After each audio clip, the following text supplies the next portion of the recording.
Naku, iyak na iyak naman yung isa. Ako, ate, balita ko, balo daw nagpaanak sa'yo. Naku. Ay! Paano dinala nila ako sa mental hospital?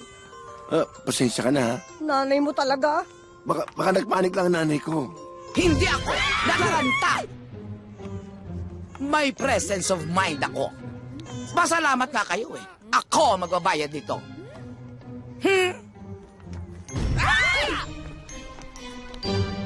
Aayusin ko lang yung negosyo sa Amerika. Hindi naman yun ang iniiyak ko. Takot to sa nanay mo. Pakisamahan mo na lang kaya, okay? Ano ba ba? O, sige na.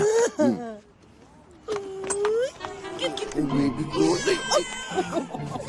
Baby, Akala nyo umiyak kami dahil iniwan kami? Umiyak kami dahil sa takot. bye-bye.